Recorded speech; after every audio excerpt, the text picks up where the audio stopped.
Formatting, changing font properties. क्या आपको पता है कि आप वर्ड में मुख्तलिफ साइज और मुख्तलिफ तरीक़ों से टेक्स्ट लिख सकते हैं? हमें यकीन है कि आप जरूर सोच रहे होंगे कि ये कैसे हो सकता है। आप बिल्कुल फिक्र न करें, ये बहुत आसान काम है। हम आपको एक और चीज़ बताते हैं। जो राइटिंग आपको स्क्रीन पर नज़र आ रही है, उसे कंप्यूटर की ज़बान में फ़ॉन्ट कहते हैं।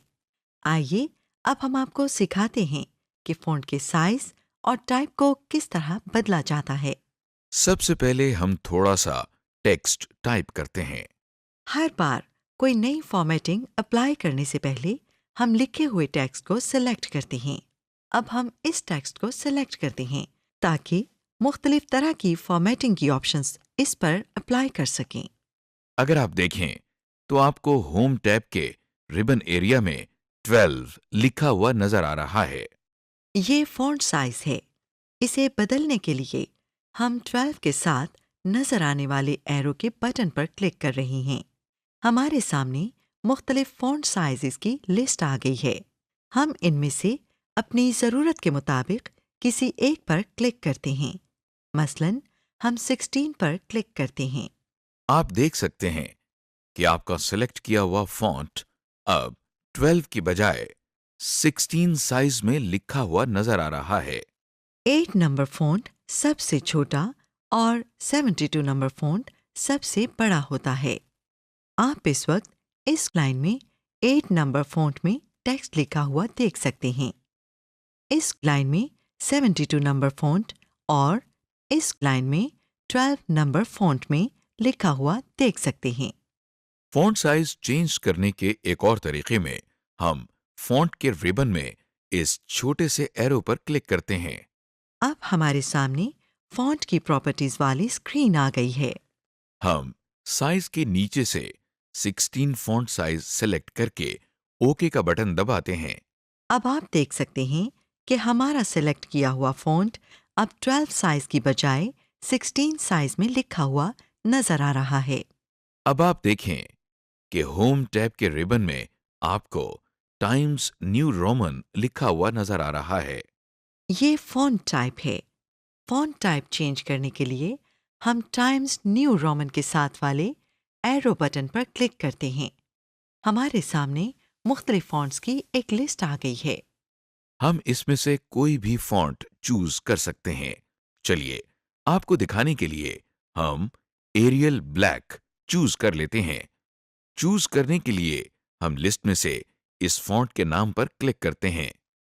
हम देख सकते हैं कि हमारा टाइप किया हुआ टेक्स्ट अब हमें एरियल ब्लैक स्टाइल में लिखा हुआ नज़र आ रहा है।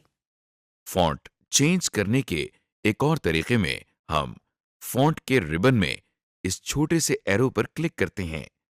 क्लिक करते ही दोबारा फॉन्ट की प्रॉपर्टीज वाली स्क्रीन खुल जाती है।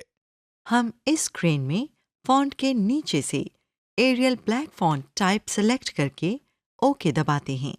आप देख सकते हैं कि हमारा सेलेक्ट किया हुआ टेक्स्ट अब एरियल ब्लैक फॉन्ट में लिखा हुआ है।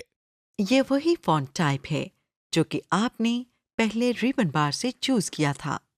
अगर आप देखें तो होम टैब के रिबन बार पर दाएं तरफ आपको नॉर्मल लिखा हुआ नजर आ रहा है।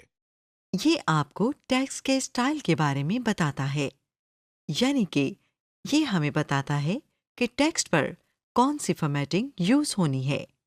मसलन कि टेक्स्ट हेडिंग है, टेक्स्ट स्पेसिंग में है, कि टेक्स्ट टाइटल में है, वगैरह। आप देख सकते हैं कि रिबन बार में स्टाइल के साथ पैराग्राफ और फॉन्ट के टूल बार भी मौजूद हैं। फ़ॉन्ट के टूल बार में से हम एक ऑप्शन पर क्लिक करते हैं। चलिए बोल्ड, इटैलिक, अंडरलाइन करते हैं। आप देख सकते हैं कि टेक्स्ट पर हमारी सेलेक्ट की हुई फॉर्मेटिंग अप्लाई हो गई है। एम्बोल्डनिंग, अंडरलाइनिंग एंड इटैलिक्स। आपने गौर किया होगा कि जब हमने टेक्स्ट का स्टाइल बदला था तो वो मोटा और टेढ़ा हो गया था और उसके नीचे एक लाइन भी आ गई थी। टेक्स्ट को मोटा करने को टेक्स्ट को बोल्ड करना कहते हैं। टेढ़ा करने को टेक्स्ट को इटैलिक्स में लिखना कहते हैं। और टेक्स्ट के नीचे लाइन लगाने को अंडरलाइनिंग कहते हैं। ये तीनों फॉर्मेटिंग एक साथ। और अलग-अलग भी इस्तेमाल की जा सकती है। ये तीनों तरह की फॉर्मेटिंग इसलिए ज़रूरी है क्योंकि अक्सर हमें अपने काम में कोई टेक्स्ट का हिस्सा नुमाया या बाकी हिस्सों से अलग दिखाना होता है। आमतौर पर आप रजिस्टर में पेंसिल, मार्कर या हाइलाइटर के साथ ये काम करते हैं, लेकिन वर्ड में आप ये काम आराम से फॉर्मेटिंग्स इस्तेमाल करके कर सकते हैं।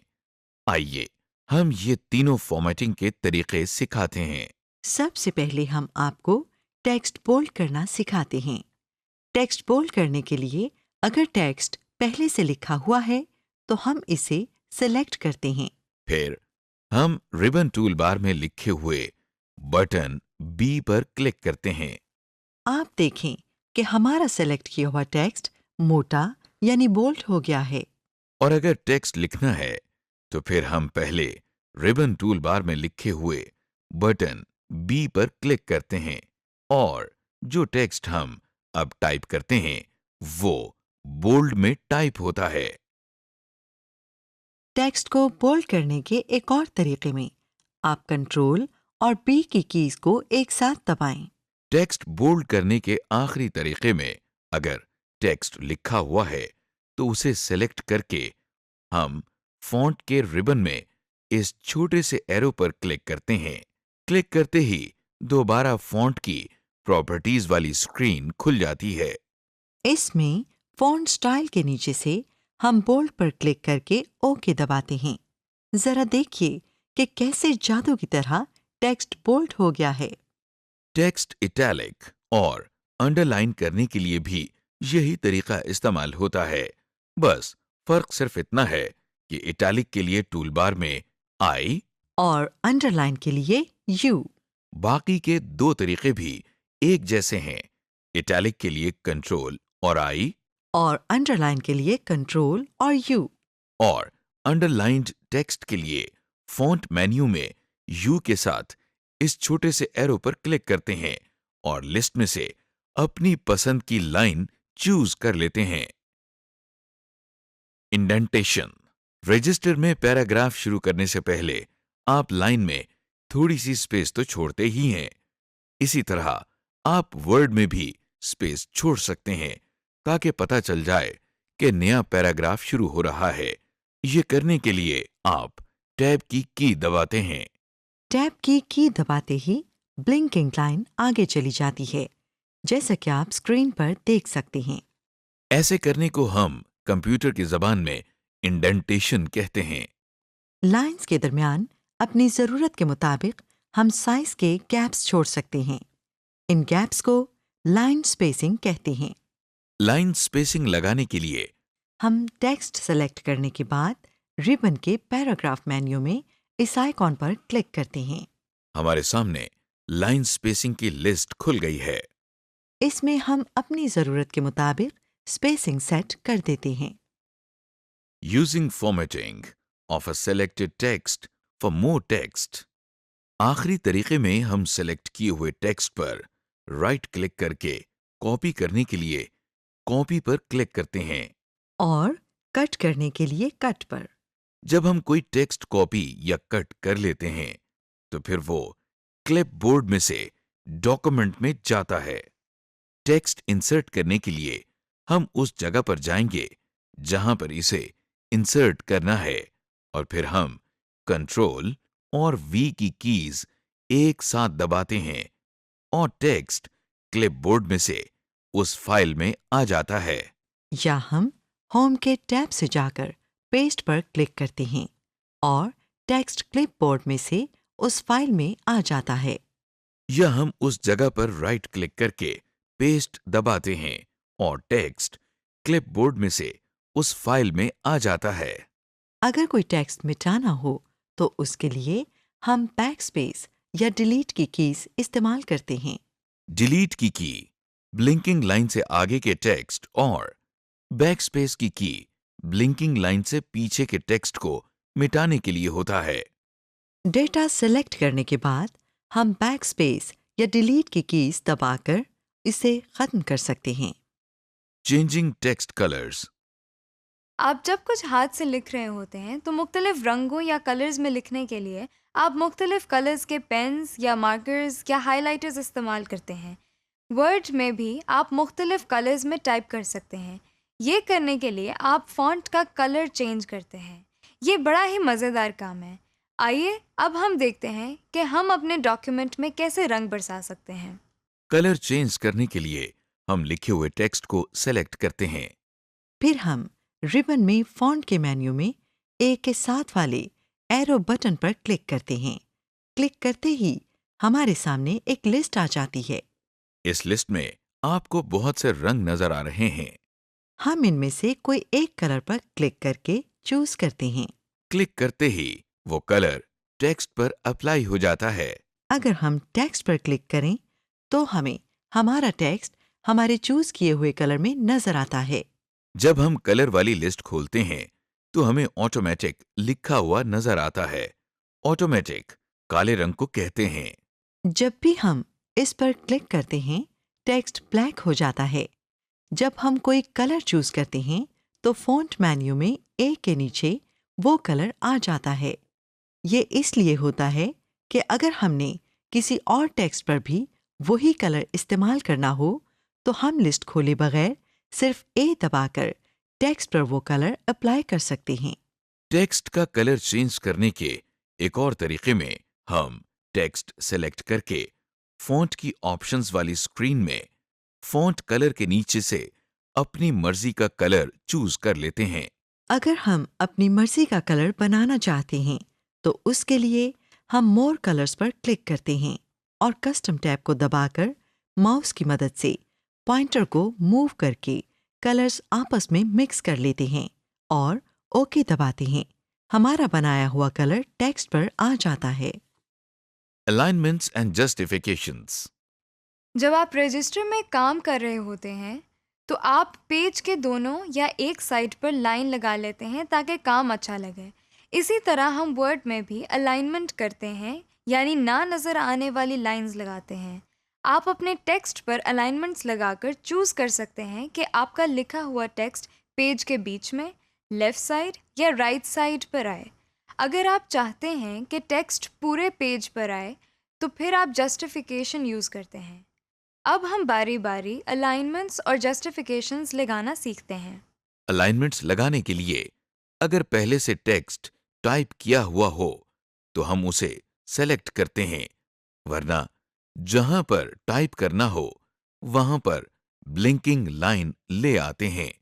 फिर हम होम टैब के पैराग्राफ मेन्यू में लेफ्ट अलाइन, सेंटर या राइट अलाइन के बटन्स पर क्लिक करते हैं।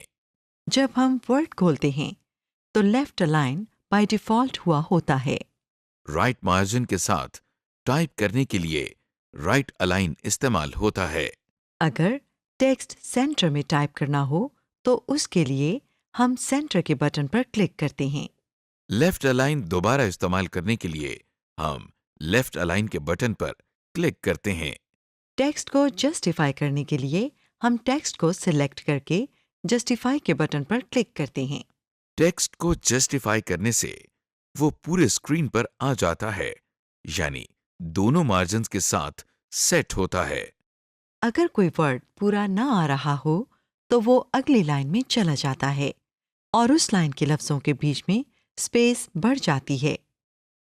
हाइपरलिंक्स। अगर आप चाहते हैं कि आप अपने डॉक्यूमेंट में से कोई वेबसाइट खोल सकें तो इसके लिए हम हाइपरलिंक्स का इस्तेमाल करते हैं। आप जब भी हाइपरलिंक्स लगाते हैं तो वो नीले रंग में लिखे जाते हैं, जैसा कि आप स्क्रीन पर देख सकते हैं। हाइपरलिंक से वेबसाइट खोलने के लिए हम कंट्रोल की दबाते हुए लेफ्ट क्लिक करते हैं। आइए अब जरा हाइपरलिंक्स लगाना सीख लें। हाइपरलिंक्स लगाने के पहले तरीके में हम टेक्स्ट सिलेक्ट करके इस पर राइट क्लिक करते हैं। खुले हुए मेन्यू में से हम हाइपरलिंक पर क्लिक करते हैं। क्लिक करते ही हाइपरलिंक्स की ऑप्शंस वाली स्क्रीन हमारे सामने आ गई है। टेक्स्ट टू डिस्प्ले के आगे हम वो टेक्स्ट लिखते हैं जो हम चाहते हैं कि हमें डॉक्यूमेंट में नजर आए, जैसा कि हमें वर्चुअल यूनिवर्सिटी लिखा हुआ नजर आ रहा है। एड्रेस के आगे हम इस वेबसाइट का एड्रेस लिखते हैं जो कि हम खोलना चाहते हैं, जैसा कि हमें वर्चुअल यूनिवर्सिटी का एड्रेस लिखा हुआ नजर आ रहा है। एड्रेस लिखकर हम ओके पर क्लिक करते हैं और हाइपरलिंक डॉक्यूमेंट में आ जाता है। इस हाइपरलिंक को खोलने के लिए हमें कंट्रोल की को दबाकर हाइपरलिंक पर क्लिक करना होता है। कंट्रोल की को दबाकर जैसे ही टेक्स्ट पर लाएं तो माउस पॉइंटर एक हाथ की शक्ल में तब्दील हो जाता है। देखें कि जैसे ही हम हाइपरलिंक पर क्लिक करते हैं तो वर्चुअल यूनिवर्सिटी की वेबसाइट खुल जाती है। जब आप कोई वेबसाइट या ईमेल एड्रेस वर्ड में टाइप करते हैं तो वो ऑटोमेटिकली हाइपरलिंक में तब्दील हो जाता है। पहले से बनाए हुए हाइपरलिंक की प्रॉपर्टीज को चेंज करने के लिए उस पर राइट क्लिक करते हैं और एडिट हाइपरलिंक पर क्लिक करते हैं। क्लिक करते ही हाइपरलिंक की प्रॉपर्टीज वाली लिस्ट हमारे सामने आ जाती है। यहाँ से हम टेक्स्ट टू डिस्प्ले और एड्रेस वगैरह तब्दील कर सकते हैं। बॉर्डर्स, जैसा कि आप रजिस्टर में अपने काम को ज्यादा सफाई से पेश करने के लिए सफ़ों के किनारों पर लाइंस या बॉर्डर्स बना लेते हैं और अपने ख्यालात को तरतीब देने के लिए उन्हें पॉइंट्स की सूरत में लिखते हैं, उसी तरह वर्ड में भी पेज के बॉर्डर्स बना सकते हैं और अपने ख्यालात को पॉइंट्स की शक्ल में टाइप कर सकते हैं। आइए अब हम आपको अपने डॉक्यूमेंट्स में बॉर्डर्स और पॉइंट्स यानी बुलेट्स लगाना सिखाएं। बॉर्डर्स डालने के लिए सबसे पहले हम पेज लेआउट की टैब में पेज बैकग्राउंड के मेन्यू में जाते हैं। अब हम पेज बॉर्डर्स पर क्लिक कर रहे हैं। अब हमारे सामने बॉर्डर्स एंड शेडिंग का डायलॉग बॉक्स आ गया है। इस डायलॉग बॉक्स के ऊपर हमें 3 टैब्स नजर आ रही हैं। इनके नाम बॉर्डर्स, पेज बॉर्डर्स और शेडिंग हैं। बॉर्डर्स का टैब दबाने से हम एक पैराग्राफ का बॉर्डर सेट करते हैं। पेज बॉर्डर के टैब से हम पूरे पेज का बॉर्डर सेट करते हैं। शेडिंग के टैब में हम पूरे पैराग्राफ का शेड सेट करते हैं। डायलॉग बॉक्स के दाईं साइड पर एक बड़ा डब्बा बना हुआ है। इस डब्बे को प्रीव्यू बॉक्स कहते हैं।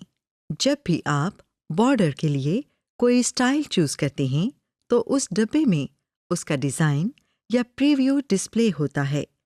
इस प्रीव्यू को देखकर आप ये अंदाजा लगा सकते हैं कि जो बॉर्डर स्टाइल आपने चूज किया है वो आपके डॉक्यूमेंट पर कैसा लगेगा। डायलॉग बॉक्स के दरमियान में 3 लिस्ट्स हैं। पहली लिस्ट का नाम स्टाइल है। इससे आप बॉर्डर का डिजाइन चूज कर सकते हैं।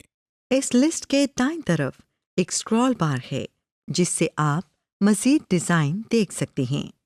जब आप कोई डिजाइन चूज कर लेते हैं तो उसके गिर्द एक डब्बा बन जाता है और प्रीव्यू बॉक्स में उसका प्रीव्यू आ जाता है।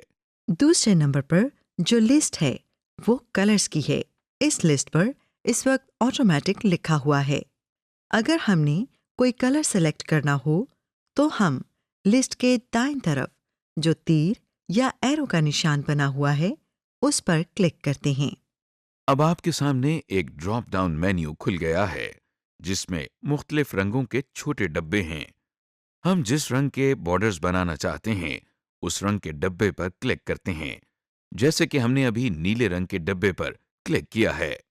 देखिए कि प्रीव्यू बॉक्स में बॉर्डर का रंग अब नीला हो गया है। डायलॉग बॉक्स के दरमियान में जो तीसरी और आखिरी लिस्ट है वो विड्थ या मोटाई की है। इस लिस्ट के दाईं तरफ बने हुए तीर या एरो पर क्लिक करने से आपके सामने एक डब्बा खुल जाता है जिसमें मुख्तलिफ मोटाई की लाइंस बनी हुई हैं। इनमें सबसे पतली लाइन की मोटाई 1/4 पॉइंट्स है, जबकि सबसे मोटी लाइन की मोटाई 6 पॉइंट्स है। हम जिस मोटाई के बॉर्डर्स चाहते हैं उस लाइन पर क्लिक कर देते हैं। प्रीव्यू बॉक्स में अब बॉर्डर्स की मोटाई उतनी सेट हो गई है जितनी हमने सिलेक्ट की थी। बॉर्डर्स का स्टाइल, कलर और विड्थ सेट करके हम ओके के बटन पर क्लिक करते हैं। हमारे पैराग्राफ का अब बॉर्डर सेट हो गया है। Inserting bullets. आइए अब हम आपको अपने डॉक्यूमेंट्स में बुलेट्स डालना सिखाएं। इस तरीके में हम होम टैब में पैराग्राफ के मेन्यू में बुलेट्स के बटन पर क्लिक करते हैं। देखिए कि डॉक्यूमेंट में जिस जगह पर ब्लिंकिंग लाइन है वहां एक बुलेट बन गया है। बुलेट्स के मुख्तलिफ डिज़ाइंस डालने के लिए हम बुलेट्स के साथ बने हुए छोटे से तीर पर क्लिक करते हैं। ड्रॉप डाउन लिस्ट से अब हमारे सामने बुलेट्स की लिस्ट खुल गई है। जिस डिजाइन के बुलेट्स हम इस्तेमाल करना चाहते हैं उस पर हम क्लिक कर देते हैं और फिर वो बुलेट्स लग जाती हैं। हमारे सामने अब स्क्रीन पर एक बुलेट बना हुआ है। उसके आगे कुछ टेक्स्ट टाइप करने के बाद जब हम एंटर की दबाते हैं तो अगली लाइन पर एक और बुलेट आ जाता है। इसी तरह हम अपने सारे टेक्स्ट को बुलेट्स की शक्ल में लिख सकते हैं। अगर आप चाहते हैं कि अब अगली लाइन पर बुलेट न बने तो एंटर की 2 दफा दबाएं। बुलेट्स की तरह नंबरिंग भी आपकी टेक्स्ट को तरतीब देने के काम आती है। नंबरिंग करने के 2 तरीके हैं। पहले तरीके में हम नंबर 1 टाइप करके उसके आगे फुल स्टॉप या ब्रैकेट टाइप करते हैं। दूसरे तरीके में हम होम टैब के पैराग्राफ मेन्यू में नंबरिंग के बटन पर क्लिक करते हैं। देखिए कि ब्लिंकिंग लाइन से पहले अब 1 लिखा हुआ नजर आ रहा है। नंबरिंग करने के तीसरे तरीके में हम पहले पैराग्राफ मेन्यू में नंबरिंग के साथ बने हुए एरो पर क्लिक करते हैं। हमारे सामने नंबरिंग करने के मुख्तलिफ स्टाइल आ गए हैं। हम इनमें से अपनी पसंद का स्टाइल चूज करते हैं। समरी। इस लेसन में हमने सीखा टेक्स्ट का फॉन्ट तब्दील करने का तरीका, टेक्स्ट को बोल्ड, अंडरलाइन या इटैलिक में लिखने का तरीका, टेक्स्ट का कलर चेंज करना, हाइपरलिंक और टेक्स्ट में बुलेट्स या नंबर्स इंसर्ट करने का तरीका। टेम्पलेट्स। अगर हम टेम्पलेट के जरिए कोई नया डॉक्यूमेंट बनाना चाहें तो सबसे पहले हम एक नया डॉक्यूमेंट ओपन करते हैं। देखिए एक टास्क पैन खुल गई है। टास्क पैन एक ऐसी विंडो को कहते हैं जो आपको कोई काम करने के लिए एक्स्ट्रा ऑप्शंस फराहम करती हो। इस टास्क पैन में कई ऑप्शंस हैं। ऊपर वाले हिस्से में वो टेम्पलेट्स हैं जो MS वर्ड में पहले से बने हुए मौजूद हैं और आप इन टेम्पलेट्स को इस्तेमाल कर सकते हैं। इधर हम सैंपल टेम्पलेट्स पर क्लिक करते हैं। अब हमारे सामने टेम्पलेट्स की बहुत सारी ऑप्शंस आ गई हैं। जैसा कि आप देख रहे हैं इनमें लेटर्स, फैक्सेस और रेज्यूमेज के टेम्पलेट्स हैं। स्क्रीन के दाईं तरफ एक डब्बा बना हुआ है। टेम्पलेट्स की स्क्रीन पर बना हुआ प्रीव्यू का डब्बा आपको ये दिखाता है कि आपने जो टेम्पलेट्स सिलेक्ट की है उसका फॉर्मेट क्या है। इस टास्क पैन के नीचे वाले हिस्से में वो टेम्पलेट्स हैं जो हम इंटरनेट के जरिए MS ऑफिस की वेबसाइट से डाउनलोड कर सकते हैं। ये टेम्पलेट्स मुख्तलिफ डॉक्यूमेंट्स तैयार करने में काम आते हैं। जैसा कि लेटर्स के टेम्पलेट्स में हम देखते हैं कि ये टेम्पलेट्स मुख्तलिफ किस्म के लेटर्स लिखने के लिए इस्तेमाल होते हैं। मुख्तलिफ टेम्पलेट्स पर क्लिक करके आप उनके फॉर्मेट्स भी देख सकते हैं। इसके अलावा कार्ड्स के टेम्पलेट्स आते हैं। इनमें मुख्तलिफ किस्म के invitations, post cards, happy birthday या हैप्पी न्यू ईयर के हवाले से हर तरह के कार्ड्स के टेम्पलेट्स मौजूद हैं। टास्क पैन के ऊपर और नीचे वाले हिस्से के दरमियान दाईं तरफ हम देख सकते हैं कि एक एरो के साथ जगह बनी हुई है। हमें इन तमाम टेम्पलेट्स के अलावा अगर मज़ीद टेम्पलेट्स चाहिए हों तो हम इस खाली जगह पर टाइप करके सर्च कर सकते हैं। अक्सर हम अपने आप को या दोस्तों को कोई बात याद रखवाने के लिए एक छोटा सा नोट लिख लेते हैं। ऐसे नोट को मेमो कहते हैं। अगर हमें मेमो लिखने के लिए टेम्पलेट दरकार हो तो हम सर्च करने के लिए मेमो टाइप कर रहे हैं और इस तीर के निशान पर क्लिक कर रहे हैं। ये देखें, हमारे पास मेमो के बहुत सारे टेम्पलेट्स आ गए हैं। इस स्क्रीन पर मुख्तलिफ स्टाइल्स के टेम्पलेट्स मौजूद हैं जो कि फ़र्क सिचुएशंस में इस्तेमाल होते हैं। जैसा कि अगर आपने अपने किसी दोस्त को मेमो भेजना है तो आप एक बेतकल्लुफ़ स्टाइल अपनाना चाहेंगे, जैसे कि कंटेम्प्रेरी मेमो का स्टाइल है। लेकिन अगर आपको ऑफिस में मेमो भेजना है तो आप प्रोफेशनल मेमो इस्तेमाल करेंगे। Work with in a template on a specified task. अब तक हमने देखा है कि MS वर्ड किस किस चीज़ के टेम्पलेट्स फराहम करता है। आइए अब हम इन टेम्पलेट्स को इस्तेमाल करना सीखें। सबसे पहले हम फाइल पर क्लिक करेंगे। देखिए, स्क्रीन की साइड पर न्यू डॉक्यूमेंट का टास्क पैन खुल गया है। अब हम सैंपल टेम्पलेट्स पर क्लिक कर रहे हैं। टेम्पलेट्स की स्क्रीन में हम एग्जीक्यूटिव लेटर के टेम्पलेट्स पर क्लिक करते हैं। इसके बाद दाएं तरफ से टेम्पलेट के दायरे को सिलेक्ट करके क्रिएट के बटन को दबा रहे हैं। किसी भी टेम्पलेट को फिल करना बहुत आसान है। टेम्पलेट के अंदर पहले से ही वो सारी इंस्ट्रक्शंस मौजूद होती हैं जिनको पढ़कर आप टेम्पलेट इस्तेमाल कर सकते हैं। टेम्पलेट को किसी भी ऑर्डर में फिल किया जा सकता है। आपकी आसानी के लिए हम टेम्पलेट को ऊपर से फिल करना शुरू करेंगे। सबसे ऊपर जो इंस्ट्रक्शन है उसमें लिखा हुआ है पिक द डेट। इधर क्लिक करते हैं तो देखें साथ ही एक छोटा सा एरो बन गया है। इस पर क्लिक करते हैं तो हमारे सामने कैलेंडर खुल गया है। यहाँ से हम मिसाल के तौर पर 14 जनवरी 2015 की तारीख को सिलेक्ट करते हैं तो यहाँ पर तारीख लिखी हुई आ गई है। डेट के बाद सेंडर एड्रेस आता है। इधर हम भेजने वाले का नाम मसलन जावेद खान और इदारे का नाम वर्चुअल यूनिवर्सिटी का नाम और एड्रेस टाइप कर रहे हैं। सेंडर की तफसीलात के आगे हम उस बंदे का नाम और एड्रेस लिखते हैं जिसको हमने खत भेजना है।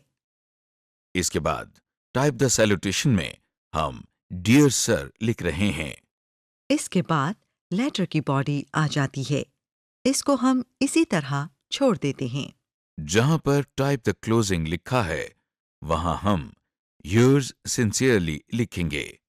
नाम के बाद हम अपना टाइटल एंटर करेंगे और कंपनी का नाम लिखेंगे। Finishing a document, styles and pagination.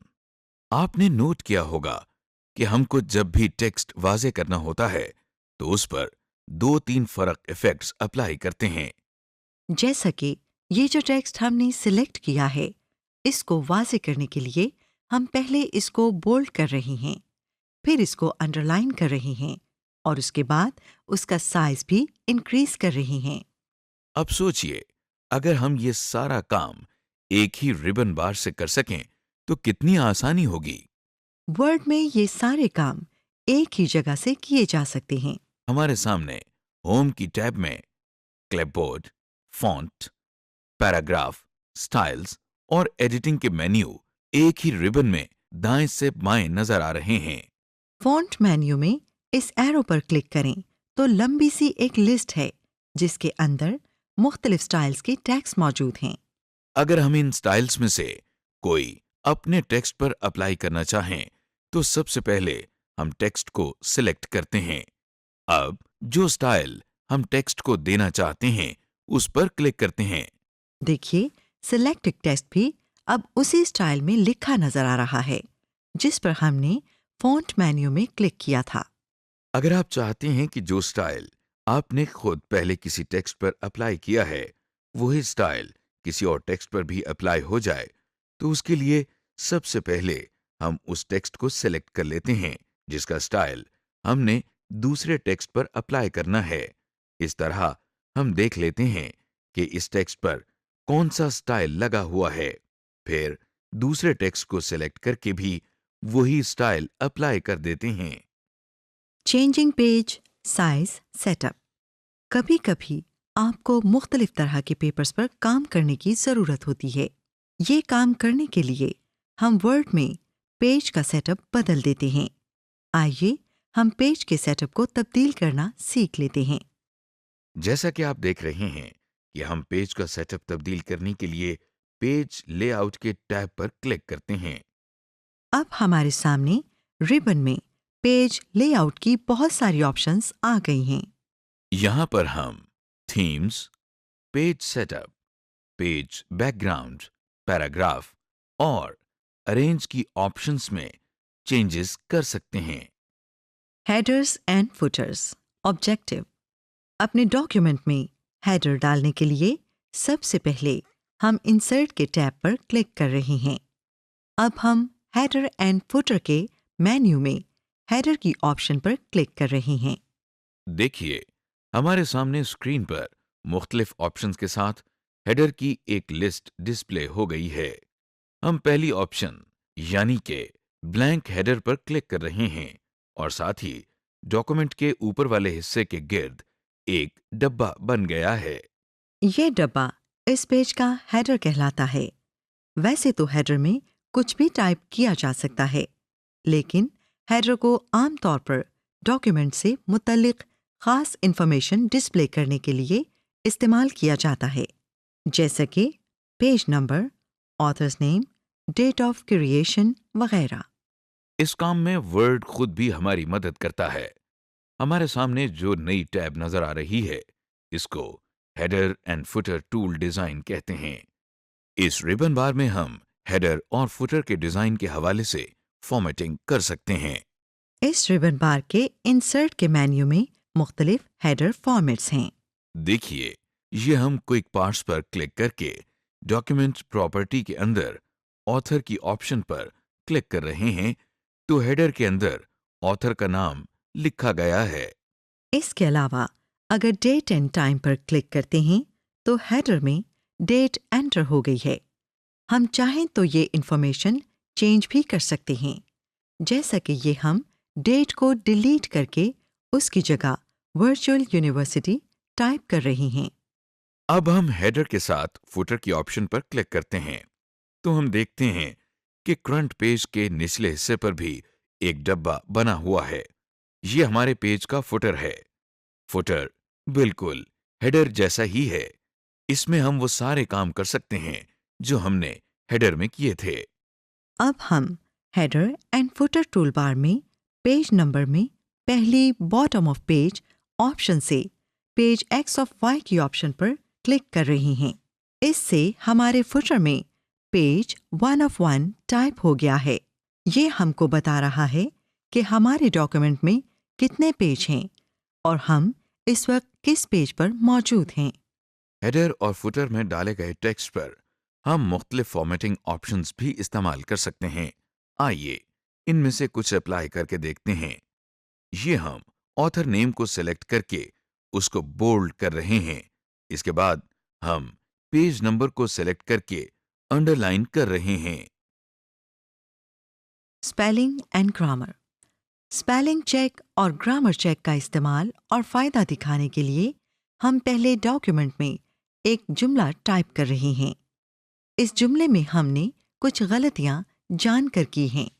गौर करें कि जुमले में जिधर जिधर स्पेलिंग मिस्टेक की गई हैं, वहां उस लफ्ज़ के नीचे एक लाल रंग की लकीर बन गई है। ये लकीर हमको बता रही है कि वर्ड का ख्याल है कि हमने ये लफ्ज़ मिस स्पेल किया है। वर्ड के इस फीचर से हमको ये फायदा होता है कि टाइपिंग करते वक्त ही हमको अपनी स्पेलिंग मिस्टेक्स का पता चल जाता है, लिहाजा हम उनको उसी वक्त करेक्ट कर सकते हैं। आप सोच रहे होंगे कि एमएस वर्ड को ये कैसे पता चलता है कि हमने कोई लफ्ज़ गलत टाइप किया है। एमएस वर्ड के अंदर एक इंग्लिश डिक्शनरी मौजूद है। हम डॉक्यूमेंट में जो भी लफ्ज़ टाइप करते हैं, एमएस वर्ड डिक्शनरी खोलकर चेक करता है कि क्या ये टाइप किया गया लफ्ज़ उसकी डिक्शनरी में मौजूद है कि नहीं। अगर एमएस वर्ड को इस डिक्शनरी में आपका टाइप किया गया लफ्ज नहीं मिलता तो वो इस लफ्ज को स्पेलिंग मिस्टेक समझता है। इसलिए स्क्रीन पर इमरान को भी स्पेलिंग मिस्टेक के तौर पर अंडरलाइन किया गया है, क्योंकि इमरान इंग्लिश का लफ्ज नहीं है। इसलिए हमको एमएस वर्ड की स्पेल चेक फीचर्स इस्तेमाल करते हुए ध्यान रखना चाहिए कि ये जो हमको स्पेलिंग मिस्टेक्स दिखा रहा है, कहीं किसी आदमी का नाम तो नहीं, या फिर कोई उर्दू का लफ्ज तो नहीं। कभी कभी ऐसा भी होता है कि हमको किसी लफ्ज की दुरुस्त स्पेलिंग नहीं आती। ऐसे में हम MS वर्ड का स्पेल चेक टूल इस्तेमाल कर सकते हैं। देखिए, हमने स्क्रीन पर पाकिस्तान टाइप किया है, लेकिन इसकी स्पेलिंग गलत टाइप की गई है। इसकी स्पेलिंग सही करने के लिए हम रिव्यू की टैब में स्पेलिंग एंड ग्रामर की ऑप्शन को सेलेक्ट कर रहे हैं। अब हमारे सामने स्पेलिंग एंड ग्रामर का डायलॉग बॉक्स खुल गया है। इस डायलॉग बॉक्स में 2 टेक्स्ट बॉक्स हैं और साइड पर कुछ बटन्स मौजूद हैं। ऊपर वाले टेक्स्ट बॉक्स में हमको वो लफ्ज लिखा नजर आ रहा है जो हमने गलत टाइप किया था। जब आप कोई लफ्ज गलत टाइप करते हैं तो वर्ड को ये नहीं पता लगता कि आपने असल में कौन सा लफ्ज टाइप करने की कोशिश की थी।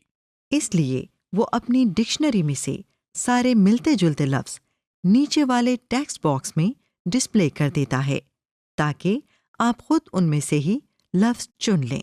सजेशंस वाले टेक्स्ट बॉक्स से हम गलत टाइप किए गए लफ्ज की करेक्ट स्पेलिंग्स को सेलेक्ट कर रहे हैं। अब इस करेक्ट स्पेलिंग को डॉक्यूमेंट में डालने के लिए हमको साइड पर बने हुए बटन का इस्तेमाल करना पड़ेगा। आइए इन बटन्स को तफसील से देखते हैं। सबसे ऊपर इग्नोर वंस का बटन है। इसको दबाने से MS वर्ड गलत लफ्ज को सही नहीं करेगा और इस दफा इस लफ्ज को इग्नोर कर देगा, यानी इसके नीचे से लाल रंग की लाइन हटा देगा। जैसा कि हमने पहले देखा था कि वर्ड उर्दू नामों को स्पेलिंग मिस्टेक समझता है। स्पेलिंग चेक करते हुए जब वर्ड इस नाम के बारे में पूछे तो इग्नोर का बटन दबा दें। इग्नोर ऑल का बटन भी वैसे ही काम करता है जैसे कि इग्नोर का करता था। फर्क सिर्फ इतना है कि अगर आपने ये नाम अपने डॉक्यूमेंट में काफी जगहों पर इस्तेमाल किया है तो बजाय इसके कि हम बारी बारी सब गलतियों को इग्नोर करें, हम एक ही दफा इग्नोर ऑल का बटन दबा देते हैं और ये गलती पूरे डॉक्यूमेंट में इग्नोर हो जाती है। इसके बाद ऐड टू डिक्शनरी का बटन है। ये बटन दबाने से सिलेक्टेड वर्ड MS वर्ड की डिक्शनरी में शामिल हो जाता है। इसका फायदा ये होता है कि अब MS वर्ड इस लफ्ज को कभी स्पेलिंग मिस्टेक नहीं समझेगा। अब जो 2 बटन्स जिनकी तरफ माउस पॉइंट कर रहा है, चेंज और चेंज ऑल के बटन्स हैं। चेंज का बटन दबाने से आपने जो सजेशंस के टेक्स्ट बॉक्स में गलत टाइप किए गए लफ्ज की करेक्ट स्पेलिंग्स सेलेक्ट की थी, वो डॉक्यूमेंट में गलत स्पेलिंग्स को रिप्लेस कर देती हैं। चेंज ऑल का बटन दबाने से डॉक्यूमेंट में जितनी भी जगहों पर हमने यही मिस्टेक की है वो सारी करेक्ट कर दी जाती हैं। इस लाइन में जो आखिरी बटन है वो ऑटो करेक्ट का है। ये भी काम तो चेंज के बटन वाला ही करता है, लेकिन यहाँ पर इसको करेक्ट करने के बाद अगर हम बाद में डॉक्यूमेंट में टाइपिंग करते हुए यही गलती करें तो वर्ड उसको खुद करेक्ट कर देता है, जैसा कि ये हम पाकिस्तान को करेक्ट करते हुए ऑटो करेक्ट का बटन दबा रहे हैं। अब जब हम पाकिस्तान दोबारा टाइप करते हैं तो देखिए वर्ड ने इसको खुद करेक्ट कर दिया है। समरी। इस लेसन में आपने सीखा डॉक्यूमेंट के मुख्तलिफ टेम्पलेट्स का इस्तेमाल, पेज सेटअप का तरीका, डॉक्यूमेंट में हेडर एंड फुटर का इस्तेमाल और टेक्स्ट की प्रूफिंग का तरीका।